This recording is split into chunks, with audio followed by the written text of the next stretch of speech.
σχετικά με την ανάπτυξη του Brazilian Jiu-Jitsu, το αγωνιστικό κομμάτι, τα πράγματα γίνανε αρκετά αργά, πιστεύω, για την χώρα μας. Δηλαδή, στα 15 χρόνια που φτάσαμε εμείς να έχουμε 400 αθλητές σε ένα πανελλήνιο πρωτάθλημα, άλλες χώρες το κάνουν σε πολύ λιγότερο. Δεν είμαι σίγουρος για ποιο λόγο έγινε αυτό, αλλά από την δική μου σκοπιά πιστεύω ότι υπήρχε μια σύγχυση σχετικά με grappling, submission wrestling, Brazilian Jiu-Jitsu, MMA. Βλέπανε όλοι λίγο απ' όλα και δεν ξέρανε ακριβώς τι θέλουν να κάνουν. Οπότε εμείς που ήμασταν του Brazilian Jiu-Jitsu, τότε εγώ, Άρης και Χρήστος, που είχαμε μια καλύτερη σχέση, μιλάγαμε λιγάκι, αποφασίσαμε να ξεκινήσουμε αγώνες μεταξύ των δύο σχολών. Okay. Και φτιάξαμε ένα τουρνουά που ήταν ακριβώς για αυτό το λόγο, να ξεχωρίσουμε το Brazilian Jiu-Jitsu από οτιδήποτε άλλο. Όχι ότι τα άλλα δεν ήταν καλά, αλλά εμείς έχουμε μάθει ένα σύστημα. Το Brazilian Jiu-Jitsu ξεχωρίζει όχι επειδή έχει περισσότερες λαβές από κάποια άλλη τέχνη, αλλά επειδή είναι διαφορετική διδασκαλία, επειδή είναι διαφορετικό το σύστημα και είναι ένα lifestyle. Δεν είναι απλά ξέρω λαβές, ξέρω ρίψεις, είμαι παλαιστής, είμαι τζουντόκας ή είμαι grappler. Όχι, κάνω Brazilian Jiu-Jitsu. Κάνω αυτό το Jiu-Jitsu που έχει αυτοάμυνα, έχει το κομμάτι του ξύλου στον δρόμο που ήταν το Vale-Tudo, ξέρω εγώ, το MMA, που δεν ήταν τίποτα παραπάνω από κάποιοι αθλητές του Brazilian Jiu-Jitsu που έπρεπε να υποστηρίξουν την τέχνη τους. Okay. Το MMA ξεκίνησε στην Αμερική, catch wrestling, αυτό ήταν. Δεν υπάρχει κάτι που να ήταν τόσο wow στο Brazilian Jiu-Jitsu. Απλά ήταν πολύ αποτελεσματική πολεμική τέχνη και έπρεπε να το αποδείξουν οι αθλητές μας. Ο δάσκαλός μου το έκανε αυτό στο Εκουαδόρ. Ο Φάμπιο το έκανε πριν από εμάς στη Βραζιλία με την Λούτα Λίβρη.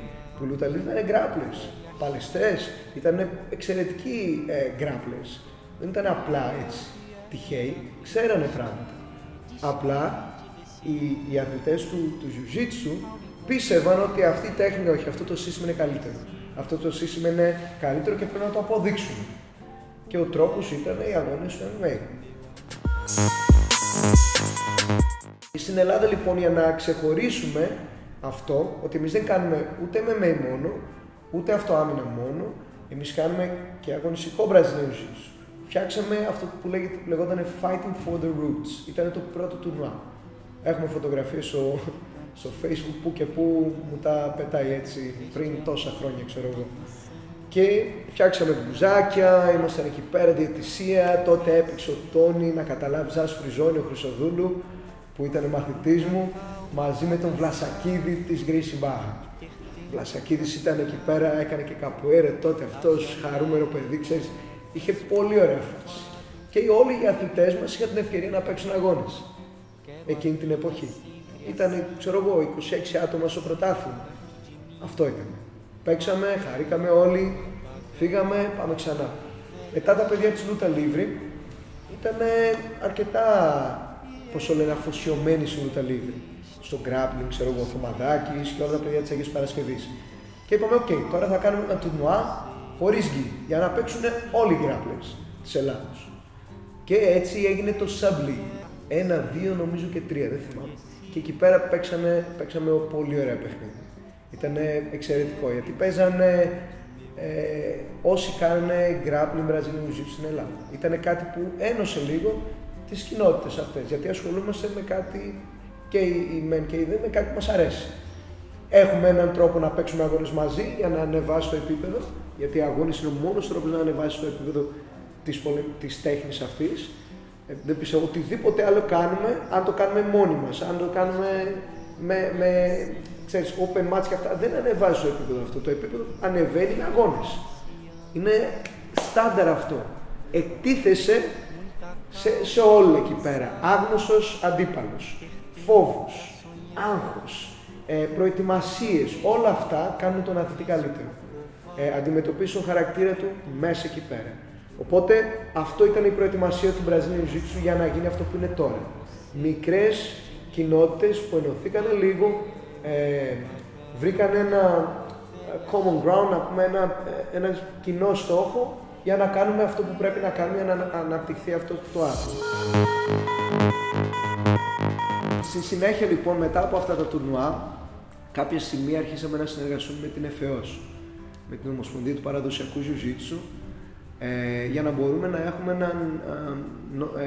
έναν νόμιμο φορέα που να μπορεί να μας χορηγήσει στάδια, παράδειγμα, να μας βοηθήσει στο να οργανώσουμε το άθλημα ως προς την επισημότητα, όπως να δημιουργηθεί μια σχολή προπονητών, να δημιουργηθεί ένα άθλημα στη χώρα μας, που να μπορεί κάποιος γονέας να πει ότι «ΟΚ, μπορούμε να πάμε τα παιδιά μας εκεί», γιατί εμείς θα μεγαλώσουμε κάποια στιγμή και δεν θα υπάρχει κανένας να παίξει Brazilian Jiu-Jitsu. Οι ηλικίες στο Brazilian Jiu-Jitsu συνήθως είναι 25-35, πού να πάει αυτό το άθλημα, πουθενά.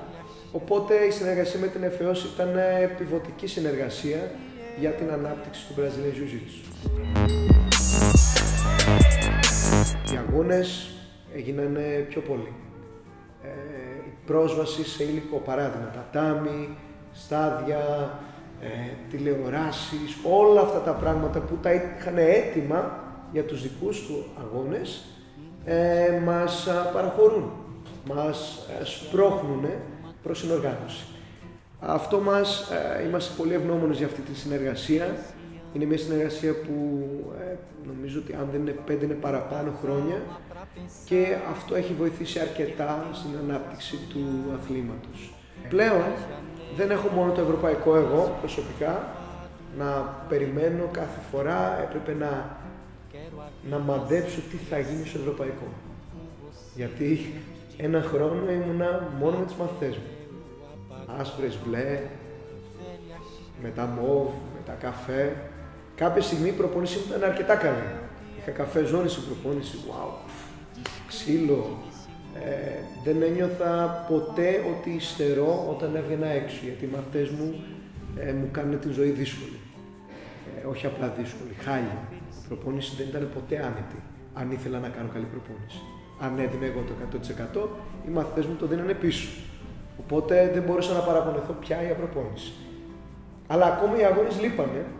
Οπότε περίπου εκεί σε καφέ ζώνη, θυμάμαι την τελευταία φορά που έπαιξα καλά, χωρίς προετοιμασία ιδιαίτερη, κατέβηκα στο ευρωπαϊκό, ήμουν στο στρατό, έβγαινα με άδεια, έκανα προπόνηση με τον Έντι, τον Μοτέλικα και έλεγα «ΟΚ, πρέπει να πάω να παίξω αγώνες». Πήρα άδεια από, απολύσεως, έκανα 2 εβδομάδες προπόνηση χοντρά, κατέβηκα στο ευρωπαϊκό, βγήκα τρίτος στις καφέ ζώνη Αντάλης. Wow, έπαιξα με μπαμπαλού στην ανοιχτή, έφαγα καλό ξύλο 8 λεπτά. Ήταν η πιο σοκαριστική εμπειρία από άποψη δύναμης. Δεν είχα ξανασυναντήσει τόσο δυνατό αθλητή, δεν κουνιόταν ο τύπος, αλλά επιβίωσα. Αυτό είναι το Jiu-Jitsu. Επιβίωσα. Και θυμάμαι ότι μετά από εκείνη την χρονιά αρχίζαμε να διοργανώνουμε αγώνες. Οπότε όταν έπρεπε να κατεβάσω αθλητές, οι αθλητές μου μπορούσαν να έχουν παίξει πριν πάνε στο ευρωπαϊκό. Μετά άρχισαν τα Open και τώρα ένας αθλητής του Brazilian Jiu-Jitsu, αν θέλει να φτάσει σε πολύ ψηλό επίπεδο, μπορεί. Πιστεύω ότι πρέπει να ενθαρρύνουμε τους αθλητές να βγουν έξω από τα νερά τους, να βγουν έξω από τη σχολή. Η άνεση στη σχολή είναι σαν να ψαρεύεις σε ενιδρίο. Εύκολα τα βλέπεις όλα τα ψαράκια και λέει πάω πιο εκεί. Ψαρεύεις. Αν όμως είσαι έξω στη θάλασσα και να τρως ξύλο, έχω περισσότερες ήττες σίγουρα από νίκες. Αλλά κάθε νίκη είναι γλυκιά. Είναι χαρά, είναι ευχαρίστηση. Ευχαριστήσω το άθλημά σου. Έχω φάει πολύ ξύλο έξω. Δεν πειράζει. Ξαναπάω μέσα. Ξαναπάμε εκεί, ξαναπάμε εκεί. Οι μαθητές μου πρέπει να έχουν παράδειγμα. Οι μαθητές μου πρέπει να έχουν κάποιον να πάει μπροστά. Δεν μπορώ να πω στον αθλητή μου να πω έλα πρέπει να πας να παίξεις και εγώ δεν παίζω. Αν ήμουν 50 χρονών, εντάξει, οκ. Άρα θα μπορούσα να παίξω λιγότερο. Αλλά δόξα τω Θεώ, σε εκλογία θέλω να συνεχίσω. Να παλεύω μέχρι εκεί που μπορώ και να να το χαρώ αυτό το πράγμα. Να παίξω, να φτάσω σε ένα τελικό. Κάθε φορά που φτάνω τελικό, μπαίνω, όσο ξέρω και να τρώω στο τελικό, μπαίνω με ένα χαμόγελο και το χαμόγελο αυτό είναι η χαρά που μου δίνει αυτό το άθλημα. Και πραγματικά είναι τρελό αυτό το πράγμα που συμβαίνει σε έναν αγώνα. Πρόσφατα ένας προζωνάρης, ένας μαθητής μου, προσπαθούσε να του εξηγήσω τι είναι ο αγώνας, τι είναι οι αγώνες κτλ. Και πώς είναι η διαφορά αγώνας-προπόνηση. Λέω εντάξει, εδώ πέρα μπορείς να δεις το κοριτσάκι. Μπορείς να την πατάς λίγο. Μπορείς να πατήσεις τον ελαφριούλι, αλλά όταν θα πας εκεί πέρα και ελαφριούλης να είναι, αυτός παίζει 120%. Δεν παίζει 100%. Είναι άλλο παιχνίδι εκεί. Και χαίρομαι πάρα πολύ που πλέον στην Ελλάδα έχουμε αγώνες και οι αθλητές μας μπορούν να παίξουν έξω πιο καλά προετοιμασμένοι. Αυτό πιστεύω ότι είναι ένα καλό θεμέλιο και από εδώ θα αρχίσουμε να βλέπουμε τους αθλητές μας να βγουν έξω και να εκπροσωπούν πραγματικά όπως πρέπει τον Brazilian Jiu-Jitsu της Ελλάδας.